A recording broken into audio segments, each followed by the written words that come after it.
नमस्कार, सगरमाथा प्राइम समाचारमा स्वागत छ। म केशव शर्मा। नमस्कार, म मेनुका श्रेष्ठ। सुरुमा प्रमुख समाचार।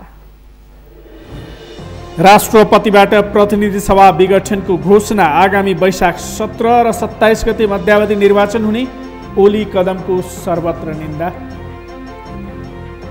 प्रतिनिधि सभा विघटन गर्ने सरकारी निर्णयको विरोध गर्दै देशभर प्रदर्शन। निर्णय तत्काल फिर्ता लिन नेकपाकै नेता कार्यकर्ताको माग। सरकारले संविधानमाथि कु गरेको संविधानविदहरूको आरोप। संसद विघटन गर्न प्रधानमन्त्रीलाई कुनै अधिकार नभएको जिकिर। संसद विघटनको मन्त्री परिषदमै विरोध। 7 मन्त्रीले दिए सामूहिक राजीनामा। प्रधानमन्त्रीको गलत कदम सच्याउन दबाब दिएको दावी। र स्पेनिस लालिगा अन्तर्गत भ्यालेन्सिया विरुद्धको खेलमा बार्सिलोना बराबरीमा रोकियो। मेस्सीले राखे कीर्तिमान।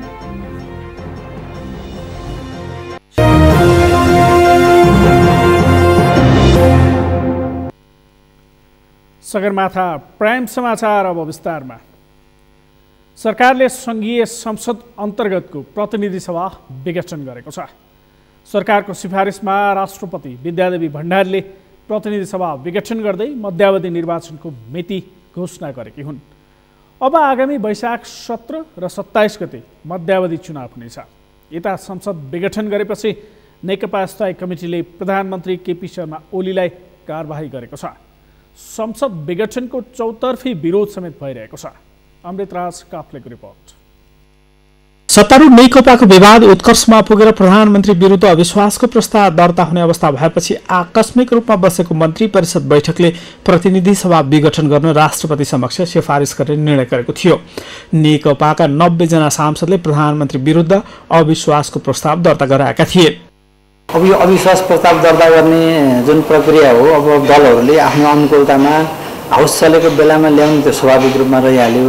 अन्य अवस्थामा पनि संसद सचिवालयमा र सभामुखजीको त्यो निर्देशनमा यदि हामीलाई त्यस्तो निवेदनहरू प्राप्त भयो भने हामीले पत्रहरूलाई दर्ता गर्ने गरेका छौँ। अब ती लाइनबाट चाहिँ अहिले यो विघटन हुनु पूर्व बिहान चाहिँ हामीले खबर पाउनु अगाडि चाहिँ दर्ता भएर बसेको अवस्था छ।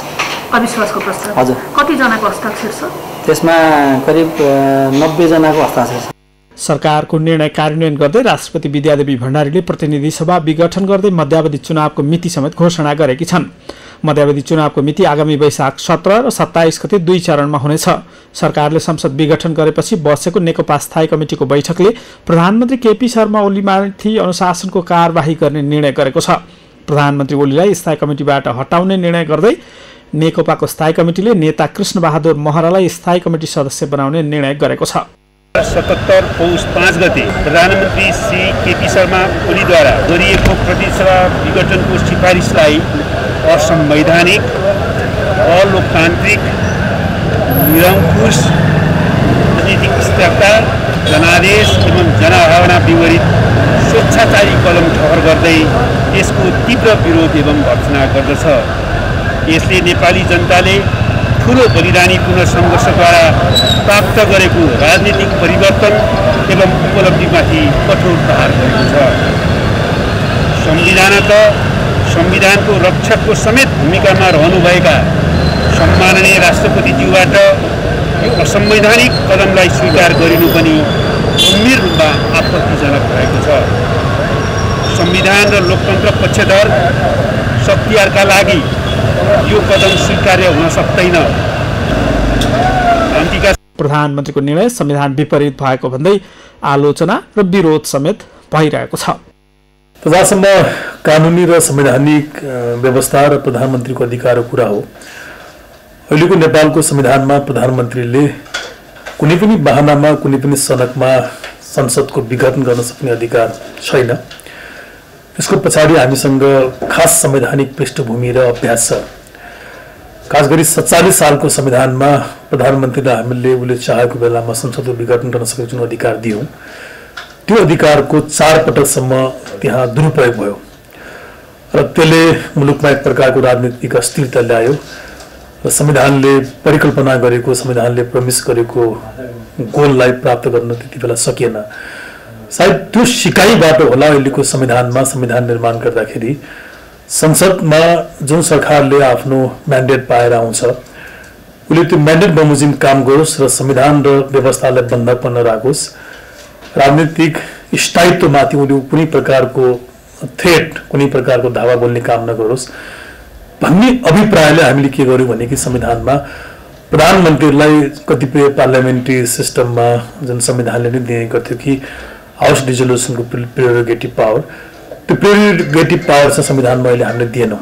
यता प्रधानमन्त्री ओलीको मन्त्रीमण्डलमा रहेका 7 जना मन्त्रीले पदबाट राजीनामा दिएका छन्। पूर्व माओवादी समूहबाट गृहमन्त्री रामबहादुर थापा र लेखराज भट्ट बाहेक शिक्षा मन्त्री गिरिराज मणि पोखरेल, पर्यटन मन्त्री योगेश भट्टराई, श्रम मन्त्री रामेश्वर राय यादव, ऊर्जा मन्त्री वर्षमान पुन, खानेपानी मन्त्री बिना मगर, कृषि मन्त्री घनश्याम भूषाल र वन मन्त्री शक्ति बस्नेतले राजीनामा दिएका छन्। श्रृङ्खलाबद्ध के राजनीतिक घटनाक्रमहरू र आजको बिहानको क्याबिनेटमा एउटा अप्रिय खालको परिघटना भयो, जसमा हामी क्याबिनेटमै पनि प्रधानमन्त्रीलाई विगतमा जस्तै यो ऐतिहासिक रूपले गल्ती हुन्छ, जनताको जनमतको कोणबाट संविधानले परिकल्पना गरेको जति उपलब्धिहरू छन् त्यसलाई संस्थागत र सुदृढ गर्दै त्यसलाई कार्यान्वयन गर्ने कोणबाट पनि, त्यसै गरी खास गरी वामपन्थी पार्टीले, कम्युनिस्ट पार्टीले पाएको जनमतको कोणबाट पनि यो ऐतिहासिक रूपले क्षति हुन्छ, गल्ती हुन्छ भनेर हामीले भन्यौँ त्यहाँ पनि। त्यसै गरी हाम्रो साझा प्रतिबद्धता के रहेको छ भने संविधानमा व्यवस्था भएका संघीयता, गणतन्त्र, समावेशिता, सामाजिक न्यायका विषयहरूलाई बचाउने, त्यसको लागि हामीले आफ्नो ठाउँबाट प्रयत्न गर्छौँ। यो हाम्रो प्रतिबद्धता हो, यो आजको आवश्यकता हो कि यही उपलब्धि बचाउनुपर्छ। राजनीतिक स्थिरताका साथ विकास गर्ने असाधारण सम्भावना गत निर्वाचनपछि खुलेको हो। त्यसमाथि एउटा गम्भीर धक्का लागेको छ। एक हिसाबले भन्दा यो दुर्घटना हो। यसलाई कम्युनिस्ट पार्टीको माथिको मात्रै सङ्कट होइन,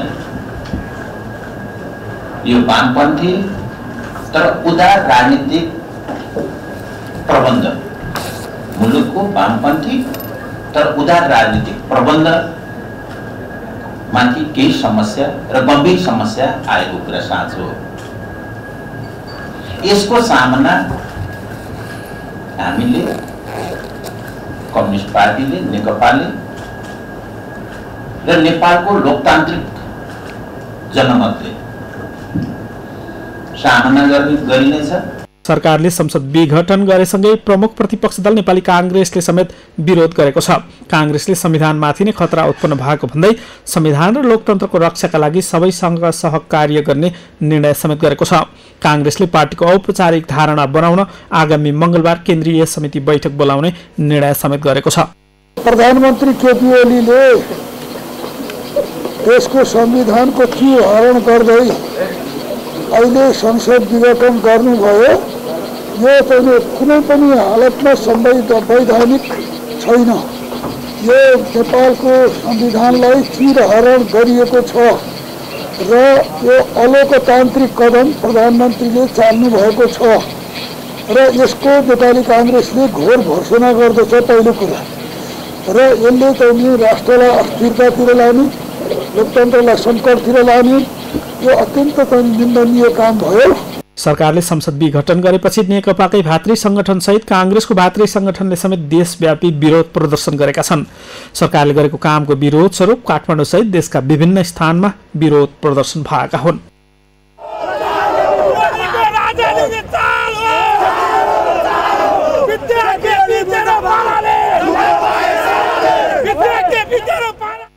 संसद विघटन गरेसँगै सरकारले अख्तियार दुरुपयोग अनुसन्धान आयोग, निर्वाचन आयोग सहित विभिन्न आयोगमा नियुक्ति समेत गरेको छ।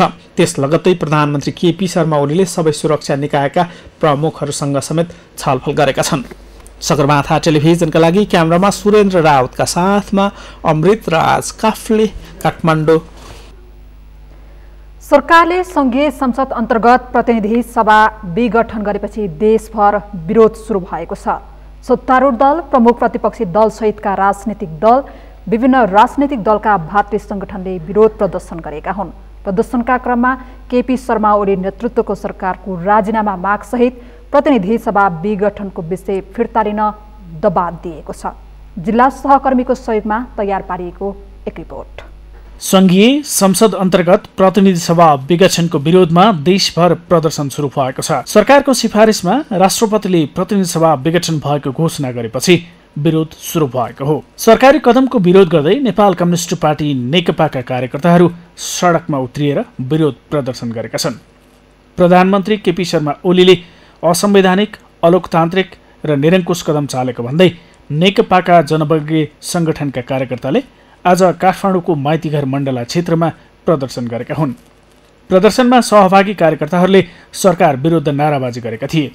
उनीहरूले गैर संवैधानिक कदम खारेज गर, संसद विघटन जनताको धोका हो, संसद विघटनको असंवैधानिक कदम खारेज गर लगायत लेखिएका ब्यानर र प्लेकार्ड लिएर नाराबाजी गरेका थिए।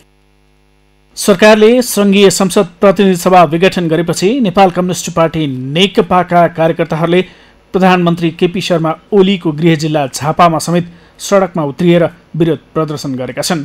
प्रधानमन्त्री केपी शर्मा ओलीले असंवैधानिक, अलोकतान्त्रिक र निरङ्कुश कदम चालेको भन्दै नेकपाका जनवर्गीय संगठनका कार्यकर्ताहरूले आइतबार साँझ झापाको बिर्तामोडमा प्रदर्शन गरेका छन्। प्रदर्शनमा सहभागी कार्यकर्ताहरूले सरकार विरुद्ध नाराबाजी गरेका थिए। झापा बिर्तामोडको हनुमान कम्प्लेक्सदेखि निस्किएको विरोध र्याली पश्चिम बस पार्क हुँदै बिर्तामोड बजार परिक्रमा गरी मुक्तिचोकमा कोन सभामा परिणत भएको थियो। सभामा नेकपाका जनवर्गीय संगठनका नेताहरूले संसद विघटनको प्रस्ताव तुरुन्त फिर्ता नगरी आन्दोलनमा उत्रिने चेतावनी दिएका छन्। केपी ओलीलाई भन्न चाहन्छौँ, कमरेड, तपाईलाई जसरी हामीले समर्थन गरेर सडकमा आएका थियौँ, अब खबरदार तपाईले यो प्रतिगामी कदम सोच्याउनुहुन्न। यदि भने तपाईको चियाट भन्ने मलामी पनि हामी नै हुनेछौँ। हामी यो च्यालेन्ज दिन चाहन्छौँ अहिलेको सरकारलाई।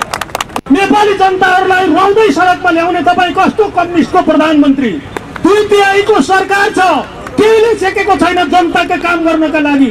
मजदुर वर्गको सरकार बनेको छ, मजदुर खान नपाएर सडकमा रोइराखेको छ। माइतीघर मण्डलामा किसानहरू खान नपाएर रोइराखेका छन्। केपी ओलीले त देख्दैन। केपी ओलीले देख्छ बालुवा टार र शीतल निवास मात्रै देख्छ। यस्तो प्रधानमन्त्री हामीलाई चाहिएको छैन। हामी यहीँबाट खबरदारी गर्न चाहन्छौँ। केपी ओली अब सत्ता छोड, संसद विघटन होइन, त्यो सिफारिसलाई फिर्ता गर भन्न हामी चाहन्छौँ। संसद विघटनको विरोधमा नेपाल कम्युनिस्ट पार्टी पर्साले विरोध गरेको छ। प्रधानमन्त्री ओलीले एकलौटी रूपमा प्रतिनिधि सभा विघटन गरी असंवैधानिक कदम चालेको भन्दै नेकपाका नेता कार्यकर्ताहरूले आइतबार वीरगञ्जको घण्टाघर चोकमा विरोध प्रदर्शन गरेका छन्। विरोध प्रदर्शनमा सहभागीहरूले संसद विघटन फिर्ता गर्न माग गरेका छन्। नेकपाका केन्द्रीय सदस्य दिनेश राईले नेपाली जनताको सार्वभौम अधिकार, संघीय लोकतान्त्रिक गणतन्त्रको इतिहासमा पहिलोपल्ट आफ्नै पार्टीका नेताले चालेको असंवैधानिक कदम विरुद्ध सडकमा उत्रिने परेको बताए। संसद के विघटन कैला के बाद हमनी के विरोध कार्यक्रम में उपस्थित भइल बानी। सब कोई के हम हार्दिक लाल सलाम करे के चाहे। ऐसा परिस्थिति में हमनी के नेपाल कम्युनिस्ट पार्टी के सरकार के नेतृत्व में संसद विघटन भइल बा। हमनी के कहे में बहुत दुख लगा था, लेकिन वैसन अहंकारी एगो एक किस्म के प्रवृत्ति के हिसाब से हमनी के विरोध करे के चाहता नहीं। हम सब तो इस हिसाब से अपने लोग के अभी हम जानकारी दें। अभी राष्ट्रपति महोदय से स्वीकृति हो गल बा। पर्सा जिल्ला कमिटी सदस्य मनोज चौधरीले प्रधानमन्त्री ओलीले संसद विघटन गरी जनताको अधिकारलाई कुण्ठित गर्ने काम गरेको आरोप लगाए। जनताले पठाएका संसद विघटन गरेका छन्, जनताहरूको अधिकारमाथि कुण्ठित गर्ने काम गरिएका छन्। यो राष्ट्रमा प्रतिगामी तत्त्वहरूलाई टाउको र शिर उडाउने काम गरेका छन्। त्यसको विरुद्धमा हामी यो प्रधानमन्त्री, एकल प्रधानमन्त्रीले आज एउटा सानो आगो लागेको छ, यो देशले जलाउने काम गरेको छ र 62-63 को आन्दोलनको गणतन्त्रको मर्माथि यसले कुठारघात हत्या गरेको जस्तो गरेको छ र यसले यो विघटन गर्नु भनेको यो देशमा हिजो पञ्चहरूलाई जुन तरिकाले गर्थ्यो त्यही हिसाबले गर्छ। यो पञ्च तानाशाही लाग्ने काम गरेर केपीहरूले यसको घोर विरोध गर्दछौँ। प्रधानमन्त्री केपी ओलीले चालेको कदम कम्युनिस्ट इतिहासको कलङ्क र कालो दिनको रूपमा रहेको नेकपाका नेताहरूले बताएका छन्। संसद के विघटन करे वाला काम भइल बा उ घोर निंदनीय बा, घोर आपत्तिजनक बा। ओ कदम के विरोध में नेकपा देश भर में उ कदम सच्यावे के मांग कर रहा बा और केपी ओली अभी के प्रधानमंत्री कम्युनिस्ट इतिहास के कलंक के रूप में, कम्युनिस्ट इतिहास के एगो काला दिन के रूप में, आज प्रतिगमन के रूप में, आज गणतंत्र के विरोधी के रूप में, परिवर्तन के विरोधी के रूप में और दलित जनजाति मधेसी जितना भी पिछड़ा वर्ग बा वो सारा के विरोधी के रूप में जौन आज कदम चालल गई बा ये आपत्तिजनक बा। तो मैंडेट को दुरुपयोग गरेर जुन आज संसद विघटन गर्ने खेल भएको छ त्यो हाम्रो लागि दुर्भाग्यपूर्ण छ। त्यो यो आज चाहिँ ऐतिहासिक कालो दिन छ किनभने जनताले हामीलाई यो जनताको सरकारलाई कसैको आफ्नो स्वार्थको लागि सत्ताको लागि चाहिँ फोहोरी खेल खेल्नको लागि दिएको होइन। किनभने संसदमा विकल्प हुँदाहुँदै विकल्पको खोजी बिना संसद विघटन गर्न पाइँदैन। संसद विघटनको सत्तारूढ नेकपाभित्र ओली पक्षले बचाउ गरे पनि दाहाल नेपाल पक्षले विरोध गरेको छ। सत्तारूढ दल नेकपा सिराहाका नेता कार्यकर्ताहरू संसद विघटनका विरुद्ध सडकमा उत्रिएका छन्। प्रतिनिधि सभा विघटन विरुद्ध सिराहाको लहान, धनगढी, गोलबजार, मिर्चैया, सिराहा लगायतका ठाउँमा प्रदर्शन भएको छ। प्रदर्शनमा सहभागीहरूले संघीय संसदको पुनर्बहाली गर्नुपर्ने माग गरेका छन्। संघीय संसद विघटनको विरोधमा सप्तरीमा सत्तारूढ दलकै नेता तथा कार्यकर्ताहरूले विरोध गरेका छन्। उनीहरूले उक्त कदमलाई असंवैधानिक भन्दै न्यायका लागि अदालत जाने बताएका छन्। आइतबार सप्तरी सदरमुकाम राजविराज स्थित नेकपा जिल्ला पार्टी कार्यालयबाट निस्केको जुलुसले प्रधानमन्त्री केपी शर्मा ओली विरुद्ध नाराबाजी गरेको थियो। विरोध प्रदर्शनका क्रममा नेकपा जिल्ला इन्चार्ज एवं केन्द्रीय सदस्य रामप्रीत पासवान, जिल्ला अध्यक्ष अशोक कुमार मण्डल, जिल्ला सचिव एवं प्रदेशसभा सदस्य गोविन्द नेउपाने, पूर्व मन्त्री उमेश यादव लगायत ठूलो संख्यामा जिल्ला स्तरीय नेता तथा कार्यकर्ताहरू सहभागी थिए। विरोधमा सहभागी नेताहरूले सरकारको कदमलाई निरङ्कुश शैली र असंवैधानिक भन्दै यस विरुद्ध चरणबद्ध आन्दोलन गर्ने घोषणा गरेका थिए। संघीय संसदको प्रतिनिधि सभा विघटन भएको निर्णय विरुद्ध सुर्खेतमा पनि प्रदर्शन भएको छ। प्रधानमन्त्री केपी शर्मा ओलीको कदम असंवैधानिक, अलोकतान्त्रिक र निरङ्कुश भएको भन्दै आइतबार वीरेन्द्रनगरको मङ्गलगढी चोकदेखि वीरेन्द्र चोकसम्म पुगेर नेकपा सम्बद्ध विभिन्न जनवर्गीय संगठनका कार्यकर्ता प्रदर्शनमा उत्रिएका हुन्। उनीहरूले केपी शर्मा विरुद्ध नाराबाजी गरेका थिए। सुर्खेतमा नेकपा समर्थित युवाहरूको एक समूह संसद विघटन विरुद्ध प्रदर्शनमा उत्रिएको थियो भने अर्को समूह समर्थनमा उत्रिएको थियो। यस्तै तनहुँमा पनि विरोध प्रदर्शन भएको छ। प्रतिनिधि सभा विघटन विरुद्ध सत्तारूढ नेपाल कम्युनिस्ट पार्टी नेकपाका नेता कार्यकर्ता सडकमा उत्रिएका छन्। प्रधानमन्त्री केपी शर्मा ओलीको कदमलाई गैर संवैधानिक बताउँदै नेकपाका जनवर्गीय संगठनहरू प्रदर्शनमा उत्रिएका हुन्। आइतबार अपराह्न तनहुँको दमौलीमा निकालिएको प्रदर्शनमा पूर्व माओवादी तथा माधव नेपाल निकट मानिने नेता तथा कार्यकर्ताहरू सहभागी थिए। प्रदर्शनमा सहभागी नेता कार्यकर्ताहरूले संसद विघटनको असंवैधानिक कदम खारेज गर, पुस 1 को नयाँ संस्करण, पुस 5 को संसद विघटन, सर्वसत्तावादी कदम मुर्दाबाद, संसद विघटन जनमतको धोका हो लगायतका नारा लगाएका थिए। दमौली स्थित नेकपा पार्टी कार्यालयबाट निकालिएको विरोध र्यालीले दमौली बजारको परिक्रमा गरेको थियो। अन्य जिल्लाहरूमा पनि सरकारी कदमको विरोध गर्दै प्रदर्शन भएको हाम्रा जिल्ला सहकर्मीहरूले बताएका छन्। संघीय संसदको प्रतिनिधि सभा विघटन गर्ने सरकारको निर्णय असंवैधानिक भएको कानुन व्यवसायीले बताएका छन्। संविधानविदहरूले यसलाई संविधानमाथिको कु भनेका छन्। संसद विघटन गर्न संविधानमा प्रधानमन्त्रीलाई कुनै अधिकार नभएको उनीहरूको ठहर छ। एक रिपोर्ट। सरकारले संघीय संसद अन्तर्गत प्रतिनिधि सभा विघटन गरेको छ। आइतबार बिहान बसेको मन्त्री परिषदको आकस्मिक बैठकले प्रतिनिधि सभा विघटन गर्न सिफारिस गरेको थियो। मन्त्री परिषदको सिफारिस अनुसार राष्ट्रपति विद्यादेवी भण्डारीले प्रतिनिधि सभा विघटन गर्दै आगामी वैशाख 17 र 27 गते निर्वाचन गर्ने घोषणा गरेकी छन्। सरकारको यो कदमलाई संविधानविदहरूले भने संविधानमाथिको कु भएको आरोप लगाएका छन्। जहाँसम्म कानुनी र संवैधानिक व्यवस्था र प्रधानमन्त्रीको अधिकारको कुरा हो, अहिलेको नेपालको संविधानमा प्रधानमन्त्रीले कुनै पनि बहानामा कुनै पनि सनकमा संसदको विघटन गर्न सक्ने अधिकार छैन। यसको पछाडि हामीसँग खास संवैधानिक पृष्ठभूमि र अभ्यास छ। खास गरी 47 सालको संविधानमा प्रधानमन्त्रीलाई हामीले उसले चाहेको बेलामा संसदको विघटन गर्न सक्ने जुन अधिकार दियौँ, त्यो अधिकारको 4 पटकसम्म त्यहाँ दुरुपयोग भयो र त्यसले मुलुकमा एक प्रकारको राजनीतिक अस्थिरता ल्यायो र संविधानले परिकल्पना गरेको, संविधानले प्रमिस गरेको गोललाई प्राप्त गर्न त्यति बेला सकिएन।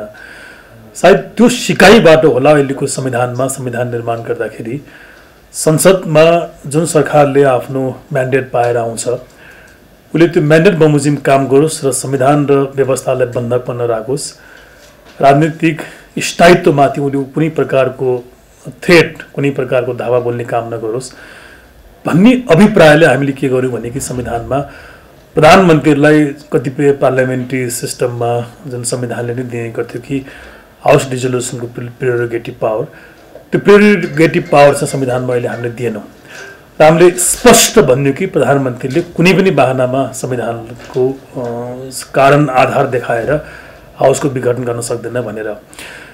संसद विघटन गर्ने प्रधानमन्त्रीको कदम कानूनी र संवैधानिक रूपमा दुर्भाग्यपूर्ण भएको उनीहरूको ठहर छ। प्रधानमन्त्रीको कदमले संवैधानिक व्यवस्थामा निम्त्याउने संकटको जिम्मेवारी पनि प्रधानमन्त्री ओलीले नै लिनुपर्ने उनीहरूले बताएका छन्। नेपालको संविधानले कुनै पनि हालतमा प्रधानमन्त्रीलाई संसद विघटनको अधिकार नदिएको संविधानविदहरू बताउँछन्। राष्ट्रपति कार्यालयले भने संविधानको धारा 76 को उपधारा 1 र 7 तथा धारा 85 अनुसार यो घोषणा गरेको जनाएको छ। संविधानविदहरूले संसद र व्यवस्थालाई बन्धक राखेर राजनीतिक स्थायित्वमाथि धावा बोल्ने अधिकार कसैलाई नभएको बताएका छन्। सुधारिएको संसदीय व्यवस्थामा प्रधानमन्त्रीलाई विघटन गर्ने विशेषाधिकार हुँदैन, संसद विघटन हुन सक्दैन। हाम्रो विगतको पनि अनुभवले प्रतिनिधि निर्वाचित प्रतिनिधि विहीन अवस्थाको परिकल्पना गरेको छैन। त्यसो भएको हुनाले संसद विघटन हुँदैन भनेर भनियो। संसद विघटन कति बेला मात्रै हुन सक्छ भने संविधानको धारा 76 ले पहिला बहुमत प्राप्त दलले सरकार बनाउने, त्यसपछि 2 दलले मिलेर सरकार बनाउने, त्यसपछि अल्पमतको सरकार बन्ने, त्यसपछि पनि कुनै पनि प्रतिनिधि सभाका सदस्यले म चाहिँ विश्वासको मत लिन सक्छु भन्यो भने सरकार बनाउने। त्यसरी सरकार बनाइसकेपछि उसले विश्वासको मत लिन सकेन 30 दिनभित्र भने त्यसपछि बल्ल 5औं स्टेपमा गएपछि बल्ल संसद नरहने, किनभने त्यो संसदले वैकल्पिक सरकार दिन सकेन भन्ने पुष्टि गरेपछि मात्रै संसद विघटन हुने र 6 महिनाभित्र निर्वाचन सम्पन्न भइसक्ने गरी तोक्ने कुरा हो। तर यहाँ त त्यो अवस्था पनि छैन। 2/3 को सरकार छ, 2/3 नजिकको सरकार छ। त्यही सरकारबाट, त्यही पार्टीबाट सरकार दिन सक्ने विकल्प पनि बाँकी नै छ। सिङ्गो संसदबाट सरकार दिन बाँकी नै विकल्प बाँकी नै छ। विकल्प बाँकी छँदा छँदै देखादेखि हिसाबले यो संविधानमाथिको अपव्याख्या, संविधानमाथिको बलात्कारका परिणामस्वरूप यो संसद विघटन भएको, यसकारण यो असंवैधानिक छ भन्ने मेरो पहिलो तर्क। देशमा संवैधानिक संकटको अवस्था आउन नदिन राष्ट्रपतिले प्रस्ताव रोक्न सक्ने भए पनि राष्ट्रपतिले आफ्नो विवेक प्रयोग नगरेको टिप्पणी हुन थालेको छ। मन्त्री परिषदले गरेको सिफारिसलाई राष्ट्रपतिले घोषणा गरेपछि यसको सर्वत्र विरोध सुरु भएको छ। सगरमाथा प्राइम समाचारमा अब एकैछिन विश्रामपछि संसद विघटनको मन्त्री परिषदबाटै विरोध, 7 मन्त्रीले दिए सामूहिक राजीनामा, प्रधानमन्त्रीको गलत कदम सच्याउन दबाब दिएको दावी। आज थप 11 कोरोना संक्रमितको मृत्यु, 1097 कोरोना मुक्त, 588 संक्रमित थपिए। र कोरोना कहरले लामो समयदेखि बन्द रहेको बुढा नीलकण्ठ मन्दिर आजबाट खुल्यो, स्वास्थ्य मापदण्डका उपाय अपनाएर दर्शन गर्न पाइने।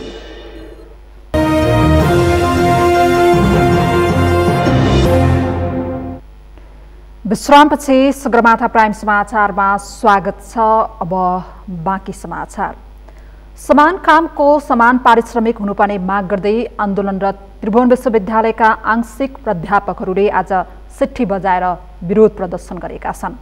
आंशिक प्राध्यापकहरूले आज कीर्तिपुर स्थित उपकुलपतिको कार्यालय अगाडि आफ्ना मागहरू पूरा गर्न दबाब दिन सिट्ठी बजाएर प्रदर्शन गरेका हुन्। आंशिक प्राध्यापकहरूले एक शैक्षिक सत्र पूरा गरेका सम्पूर्ण आंशिक प्राध्यापकहरूलाई पूर्णकालीन करार गर्नुपर्ने माग गरेका छन्। त्रिवी आंशिक प्राध्यापक संघ केन्द्रीय समितिका सचिव ईश्वर चन्द्र पौडेलले विगत 15 वर्ष यता आन्दोलन गर्दै आएको र यसपटक निर्णायक आन्दोलन गरिएको बताउनुभयो। र आजका दिनसम्म आउँदा त्रिभुवन विश्वविद्यालयले हाम्रा मागहरूलाई कहिल्यै सम्बोधन नगरेकोले हामी अहिले सशक्त अन्तिम आन्दोलनका रूपमा चाहिँ हामी यसलाई अगाडि बढाइरहेका छौँ र अहिले हामी देशैभरिका साथीहरू त्रिभुवन विश्वविद्यालय उपकुलपतिको कार्यालय अगाडि धरनामा बसिरहेका छौँ र हाम्रा मागहरू यहाँ रहेका छन् र समान कामको समान ज्याला यो हाम्रो नितान्त माग हो र यो आन्दोलन कसका विरुद्धमा हो र किन हो भन्ने सवाल आम जनसाधारणमा पनि रहेको हुनसक्छ र सम्पूर्णमा पनि रहेको हुनसक्छ। यो न्याय र समानताको आन्दोलन हो। आंशिक प्राध्यापकहरूले हामी बधुवा मजदुर होइनौँ, समान कामको समान ज्याला चाहन्छौँ। अतिरिक्त कक्षा व्यवस्थापन निर्देशिकाको सट्टा आंशिक प्राध्यापक व्यवस्थापन निर्देशिका चाहन्छौँ।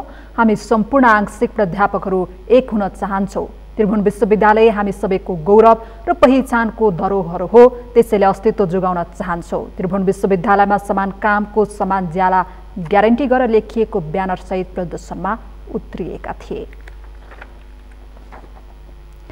नेपालमा थप 11 कोरोना संक्रमितको मृत्यु भएको छ। त्यस्तै पछिल्लो 24 घण्टामा थप 588 जनामा कोरोना भाइरसको संक्रमण पुष्टि भएको छ। यो सँगै नेपालमा कोरोना संक्रमितको संख्या 2,53,772 पुगेको छ। हालसम्म कोरोनाका सक्रिय संक्रमितको संख्या 8,320 रहेको स्वास्थ्य तथा जनसङ्ख्या मन्त्रालयले जनाएको छ। यसैगरी थप 1,097 जना संक्रमण मुक्त भएका छन्। यो सँगै नेपालमा कोरोना संक्रमण भएर निको हुनेको संख्या 2,43,664 पुगेको छ। आज थप 11 जनाको मृत्यु भएसँगै नेपालमा कोरोनाबाट ज्यान गुमाउनेको संख्या 1,788 पुगेको छ।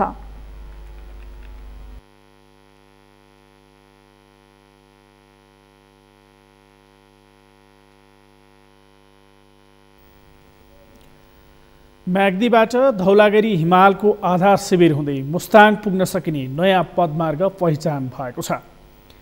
बेनी जोमसोम सडक सञ्चालन भएपछि विस्थापित भएको म्याग्दी मुस्ताङ जोड्ने पुरानो पदमार्गको विकल्पमा धौलागिरी आइसफल पदमार्ग सञ्चालनको तयारी भएको हो।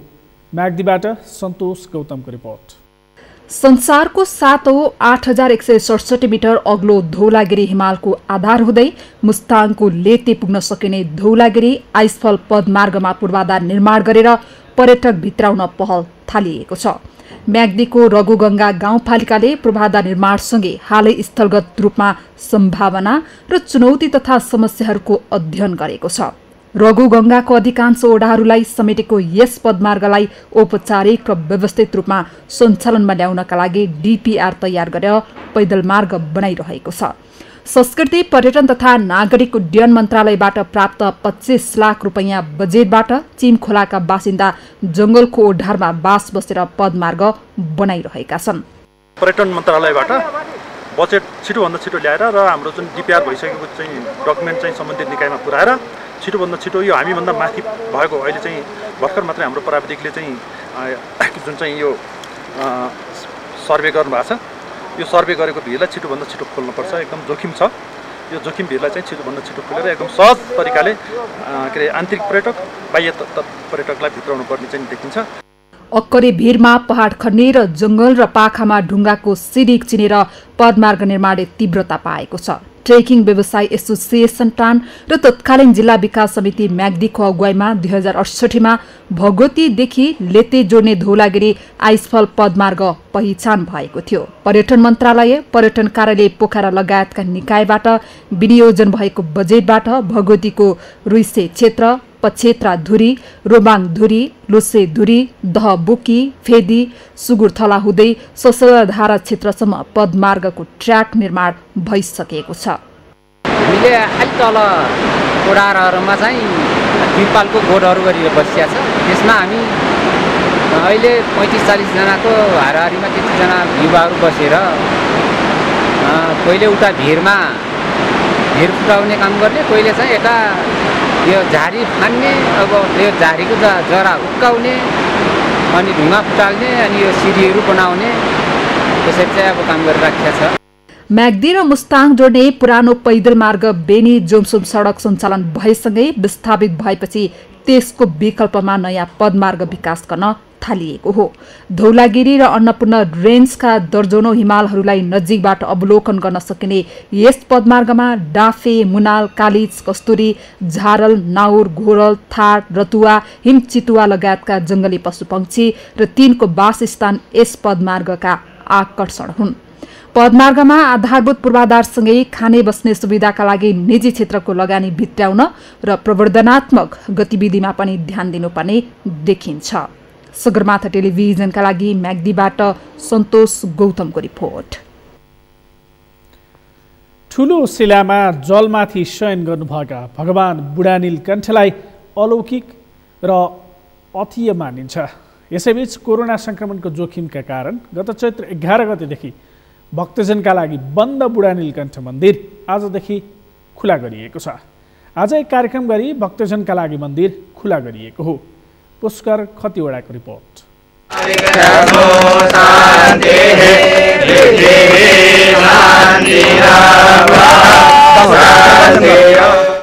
वैदिक सनातन धर्मावलम्बीको आस्थाको केन्द्र तथा भगवान शिव र विष्णुको एकै स्वरूपका रूपमा पुजिँदै आएको काठमाडौँको बुढानीलकण्ठ नारायणस्थान आइतबारबाट भक्तजनका लागि खुल्ला भएको छ।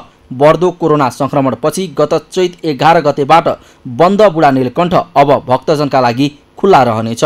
ठूलो शिलामा जलमाथि भगवान शयन गरेका बुढानीलकण्ठको अलौकिक मूर्ति विश्वमै अद्वितीय मानिन्छ। बुढानीलकण्ठलाई हरि र हर अर्थात् विष्णु र शिव दुवै भगवानको स्वरूप मानिने बुढानीलकण्ठ नारायणस्थान दशनामी मठका मठाधीश महन्त स्वामी निगमानन्दले जानकारी दिए। बुढानीलकण्ठ भगवान चाहिँ एक हरिहर स्वरूप, शिव र विष्णुको संयुक्त स्वरूपमा स्वयं प्रकट साक्षात नारायण र विष्णुको स्वरूपमा उत्पन्न हुनुभएको भगवानको रूपमा हामी मान्छौँ। र यहाँको विशेषता भनेको अहिले देख्दाखेरि भगवान चाहिँ शिलामै हुनुपर्छ भन्ने जो मान्यता छ र यो वास्तवमा उत्पत्ति कालदेखि नै शिलामा होइन साक्षात स्वरूपमा सशरीर प्रकट हुनुभयो र अहिले आउने समयमा चाहिँ यो स्वरूपमा रहन सम्भव नभएर भगवान शिला स्वरूपमा चाहिँ परिणत हुनुभयो र त्योभन्दा पहिले खन्दाखेरि रगत आयो भन्ने हाम्रो चाहिँ जो उसमा छ इतिहासमा हामी पढ्छौँ। भगवानको शरीरमा चोट आयो, चोट आउँदाखेरि रगत आयो, रगत आइसकेपछि अनिखेर भगवानलाई चाहिँ हातको माध्यमले खसेर निकालियो भन्ने कुराहरू छन्। औपचारिक रूपमा 9 महिनासम्म बन्द बुढानीलकण्ठमा नित्य पूजा आरती भने भइरहेको थियो। आइतबार बागमती प्रदेश सभा सदस्य बुढानीलकण्ठ नगरपालिकाका प्रमुख तथा मठाधीश स्वामी निगमानन्दको सामूहिक पूजापछि भक्तजनलाई मन्दिर खुल्ला गरिएको थियो। बुढानीलकण्ठ नगरपालिकाका मेयर उद्धव खरेलले बुढानीलकण्ठको धार्मिक सांस्कृतिक विकासका लागि बृहत्तर योजना बनाएर अघि बढ्न नगरपालिका तयार रहेको बताए। यो बुढानीलकण्ठ क्षेत्रको बृहत्तर विकास सँगसँगै यसको धार्मिक सांस्कृतिक पर्यटकीय महत्त्वको प्रचार प्रसार गर्ने, विकास गर्ने, प्रवर्धन गर्ने काममा अहिले स्थानीय सरकारको रूपमा बुढानीलकण्ठ नगरपालिका रहेको छ र हामी त्यही अनुसार अगाडि बढिरहेका छौँ। जस अनुरूप अहिले यसभित्र रहेको केही सीमित क्षेत्रभित्र यसलाई व्यवस्थित गर्ने क्रम जारी नै छ र यसभन्दा बाहेकको अरू पूर्वाधारको निर्माणको लागि यहाँको सम्पत्ति, जग्गा, यहाँका घर, यहाँका स्थानीय बासिन्दाको समस्यालाई पनि मध्यनजर गर्दै निकट भविष्यमा यसको चाहिँ बृहत्तर अभियान अगाडि बढाउँदै यसको गुरु योजना पूरा गर्ने क्रममा हामी लाग्दैछौँ। कोरोनाका कारण भ्रमण वर्ष 2020 प्रभावित बनेको समयमा बुढानीलकण्ठ जस्तो धार्मिक र पर्यटकीय क्षेत्रमा भक्तजन र पर्यटक भित्र्याउन तीनै तहको सरकारले योजना बनाएर यसको प्रचार प्रसारमा थप कार्यक्रम तय गर्ने बागमती प्रदेशसभा सदस्य दीपक निरौलाले बताए। यो हिन्दू धर्मावलम्बीहरू र बौद्ध धर्मावलम्बीहरूको सङ्गमको रूपमा रहेको छ। हिन्दूमा पनि विष्णु र शिवसँग सम्बन्धित रहेको छ र यो एउटा ऐतिहासिक स्थल पनि हो। पशुपति पछिको हिन्दूहरूको आगमनको एउटा चाहिँ दोस्रो स्थानको रूपमा रहेको छ। यसलाई व्यवस्थित ढङ्गले अगाडि बढाउने खालको कुरोमा सङ्घीय सरकार, प्रदेश सरकार, स्थानीय सरकारले आगामी दिनमा थप कार्यक्रम तय गर्नेछ। अहिले यति नै भनौँ। अब यसका प्रचार प्रसार कामलाई व्यवस्थित गर्ने खालको अगाडि बढाउँछ। बुढानील कण्ठमा चतुर्मासा कार्तिक शुक्ल एकादशीदेखि पूर्णिमासम्म लाग्ने मेला भने यस वर्ष स्थगित हुन पुग्यो। तथापि आइतबारबाट खुल्ला भएको यस मन्दिरको स्वास्थ्य सुरक्षा मापदण्डको पालना गरेर दर्शन गर्न सकिने मठाधीश स्वामी निगमानन्दले जानकारी दिए। अहिले कोरोना निर्मूल भइसकेको अवस्था छैन र भक्तजनहरूलाई चाहिँ म यो आग्रह गर्न चाहन्छु, उहाँहरूकै आग्रहबाट हामीले बुढानील कण्ठ मन्दिर चाहिँ सम्पूर्ण भक्तजनका लागि खोल्ने, तर जो कोरोना भाइरसको मापदण्ड छन् त्यसलाई पूर्ण रूपले चाहिँ पालना गरेर मात्र मन्दिरमा प्रवेश गरिदिनु होला, मास्क लगाइदिनु होला, सेनिटाइजरको प्रयोग गर्नु होला र सामाजिक दूरी अवश्य कायम गर्नु होला भन्न चाहन्छु।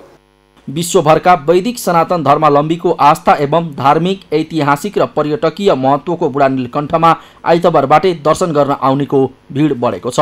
सगरमाथा टेलिभिजनका लागि क्यामेरामा सुरेन्द्र राउतका साथमा पुष्कर खतिवडा, काठमाडौँ। कोरोना संक्रमणको जोखिमका कारण बन्द भएका तनहुँका धार्मिक स्थलहरू क्रमशः खुला हुँदै गएका छन्।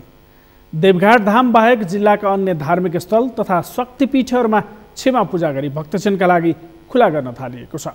तनहुँबाट नारायण खड्काको रिपोर्ट। तनहुँको ढोर बाराही, अकला, थानीमाई, छाब्दी बाराही लगायतका मन्दिर तथा शक्तिपीठहरू अहिले सर्वसाधारणका लागि खुल्ला गरी नियमित पूजा अर्चना सुरु गरिएको छ। लामो समयको बन्दाबन्दीमा नित्य पूजा मात्रै चलाउँदा आर्थिक सङ्कट समेत झेलेका मन्दिर व्यवस्थापन समितिहरूले अहिले स्वास्थ्य सुरक्षाका मापदण्डहरू पालना गरी नियमित पूजा अर्चनाका कार्यक्रमलाई अगाडि बढाएका छन्। कोरोना कहरकै बीच पनि भक्तजनहरू रातिदेखि आएर मन्दिरको गेटमा लामबद्ध भएर बस्न थालेपछि अहिले सबैका लागि मन्दिर खुला गरी नियमित पूजा कार्यक्रम अगाडि बढाइएको हो। दैनिक देवीलाई बलि भनौँ न, एउटा चाहिँ पहिला 1 महिना जस्तो चाहिँ समितिले चलायो, समितिबाट चाहिँ बलि दिने अनि पूजा बन्द गर्ने। देवीलाई चाहिँ बिहान निम पूजा र बलि मात्रै गर्यो। अब ठ्याप्पै बन्द भएपछि आम्दानी पनि छैन, स्रोत अरू केही छैन होइन। त्यस कारणले गर्दाखेरि टोलबाट सम्पूर्ण टोलवासीले चाहिँ दैनिक पालो गरेर, दिनको एउटाको पालो गरेर आफ्नो जो जे भक्कल छ आफूले जे गर्न दिन सक्छ त्यो अनुसारको भक्कल चाहिँ दिने पालो गरेर रोटेसन गरेर हामीले 3 फेरि रोटेसन गऱ्यो। मन्दिर चाहिँ निम पूजा गर्ने अनि त्यो बन्द गर्ने गरेको थियो। मन्दिर खुल्ला गरिएपछि भक्तजनहरूको पनि चहल पहल बढ्न थालेको छ। मन्दिरसँग आश्रित भई व्यापार व्यवसाय गर्नेहरूले पनि राहतको महसुस गर्न थालेका छन्। मन्दिर बन्द हुँदा व्यापार व्यवसाय समेत बन्द हुँदा ऋण लागेको र ब्याङ्कहरूले पनि दुःख दिने गरेको गुनासो व्यवसायीहरूको छ। अनि त्यहाँबाट खोलेको अलिअलि बिस्तारै अलिअलि मान्छे आउँछ, केही पनि छैन, यही बेचेर यही खाने हो। अब भएपछि त त्यही डर त लाग्छ, अब के गर्ने, डर लाग्यो भने अब खानु पर्दो रहेछ। अब त्यही 1-2 लाख रुपियाँ ऋण लाखा खाएर बस्नुलाई नै कोरोनाले गर्दा कोरोनाले गर्दाखेरि 2 लाख रुपियाँ ऋण लाखा दादा पर्छ बेच्नु पर्यो। अब कहिले तिर्ने त्यो धेरै समस्या पर्यो, थप्पै भयो, सटर लाउनु पर्यो होइन। सटर लगाएर बस्नु पर्दा अब त्यो पेपर गर्नको लागि लोन लिएको हुन्छ, त्यो पनि तिर्न सकेन, ऋण खोजेर तिर्नु पर्यो होइन। अनि त्यो ब्याङ्कले छुट दिएन, त्यही हो। आफ्नो सुरक्षा आफै गरेर मास्क लगाएर होइन, सेनिटाइजर लगाएर खोल्नु नै राम्रो। छाब्दी बाराही मन्दिरमा श्रावण महिना, औँसी र एकादशी तिथि बाहेक अन्य दिन नियमित पूजा अर्चना गरिन्छ। व्यास पराशर ऋषिसँग जोडिएको यो मन्दिरमा विशेष गरी सार्वजनिक बिदाको दिन भक्तजनहरूको भिडभाड हुने गर्दछ। मनोकांक्षा पूरा हुने र आफूलाई समस्या पर्दा छाब्दी बाराही देवीको पूजा अर्चना तथा सम्झना गरी त्यो पूरा हुने जनविश्वास रहेको भक्तजन तथा मन्दिरका पुजारीहरूको भनाइ छ। हामी अब पिग्री भनेर आएको अनि मन्दिरको छेउमा अनि आएको बेला दर्शन गरौँ भनेर। अनि यो कोरोनाको त्रास छैन? छ, अब के गर्ने, सबै आएपछि आउने मन लाग्ने, सावधानी अप्नाउनु पर्यो। यो वर्षमा भातल दिने गरेर आफ्नो घर परिवार सबै राम्रो होस् भनेर के छ। पहिलाभन्दा धेरै नै अब लुज भइसक्यो सबै। अब सरकारले आफ्नो बल पनि बढ्दै त्यही हो। छाब्दी बराही देवी भनेको नै मत्स्य अवतार देवी हुन्। अनि मत्स्य अवतार देवीको चाहिँ विशेषता भनेको नै यो आदि स्वरूप चाहिँ माछाको, आदि स्वरूप चाहिँ देवीको रूपमा चाहिँ माछालाई नै पुज्ने गरिन्छ यहाँ। विशेषता र आस्था चाहिँ के छ भने छब्दी बराही देवीमा आएर चाहिँ भाकल गऱ्यो भने त्यो चाहिँ पुरा हुन्छ भन्ने चाहिँ जनविश्वास छ र पुरा पनि भइरहेको छ अहिलेसम्म। भक्तजनको आस्थाको केन्द्रका रूपमा विकास हुँदै गएको छाब्दी बाराही मन्दिर क्षेत्र भने पछिल्लो समय अव्यवस्थित बन्दै गएको छ। अब प्रमुख समस्या भनेको त यहाँ तपाईँले आज देख्नुहुन्छ शनिबारको दिनमा होइन, भक्तजनहरू एकदमै धेरै आउनुहुन्छ। यस्तो बेलामा चाहिँ नि तपाईँको बस ट्रकको एरियै एउटा कम परेको छ होइन। तपाईँले देख्न सक्नुहुन्छ यहाँ सबै मान्छेहरूले आफ्नो प्राइभेट जग्गाहरूमा चाहिँ गाडीहरू राख्न दिएर उतापट्टि यतापट्टि होइन, बस ट्रक त यति मात्रै हो क्या। प्राइभेट ठाउँमा यहाँको बासिन्दाहरूले बिना पैसामा पार्किङ गर्न दिनुहुन्छ। यो चाहिँ यहाँको मान्छेहरूले गर्नुभयो, तर भोलि त यस्तो समस्या यसैले मात्रै नपुग्ला नि त। यत्रो धेरै गाडी बसहरू आउँछन् यहाँ होइन, भक्तजनहरू आउनुहुन्छ, कहाँ ठाउँ राख्ने एउटा यो छ। धार्मिक आस्था र विश्वासले भरिपूर्ण मठ मन्दिर तथा शक्तिपीठहरूलाई धार्मिक पर्यटकीय गन्तव्यका रूपमा विकास गर्न सम्बन्धित स्थानीय सरकार तथा व्यवस्थापन समितिले आवश्यक पूर्वाधार विकास र व्यवस्थापनमा ध्यान दिनुपर्ने देखिन्छ। सगरमाथा टेलिभिजनका लागि तनहुँबाट नारायण खड्काको रिपोर्ट। सगरमाथा प्राइम समाचारमा पालो भएको छ विश्रामपछि। विश्वभर कोरोनाको महामारी बढ्दो, हालसम्म संक्रमित संख्या 7,67,32,000 नाग्यो। र स्पेनिस ला लिगामा भ्यालेन्सिया र बार्सिलोनाको बराबरी, मेस्सीले राखे कीर्तिमान।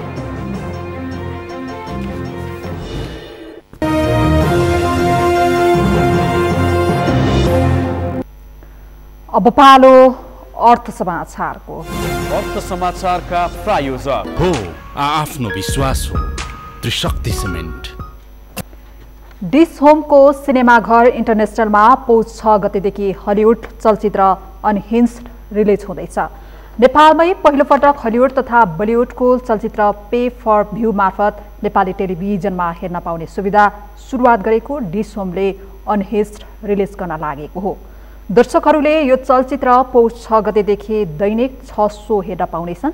सिनेमाघर इन्टरनेसनल च्यानल नम्बर 979 ले भाषा छनौट गरेर हेर्ने सुविधा समेत थप गरेको छ।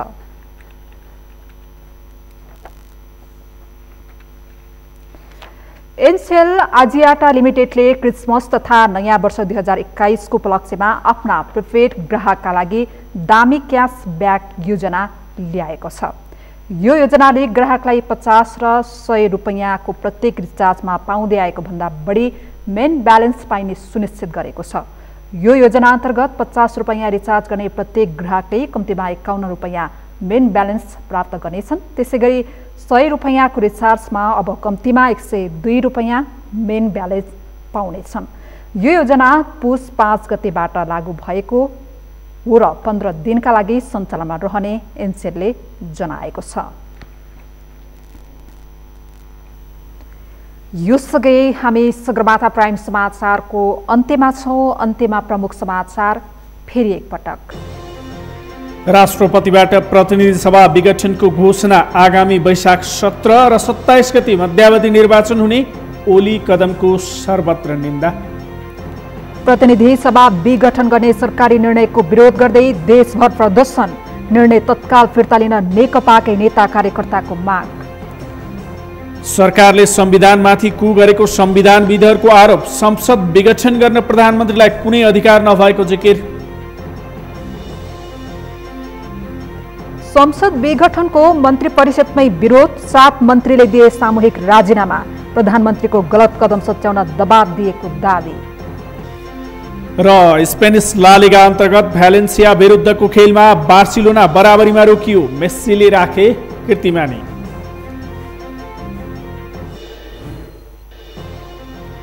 हौस् त सगरमाथा प्राइम समाचार अहिलेलाई सकियो। तपाईँ समाचार बुलेटिनका साथै सगरमाथा टेलिभिजनका सम्पूर्ण कार्यक्रम www.sagarmatha.tv मा पनि पढ्न र हेर्न सक्नुहुनेछ। साथै युट्युबमा youtube.com/sagarmatha.tv नेपालमा हेर्न सक्नुहुनेछ। साथै तपाईँ हामीलाई फेसबुकमा पनि facebook.com/STV नेपालमा फलो गर्न सक्नुहुनेछ। समाचारको शिखर, नेपालको गौरव, नेपालको पहिलो न्युज च्यानल सगरमाथा टेलिभिजन हेर्दै गर्नुहोला। नमस्कार। नमस्कार।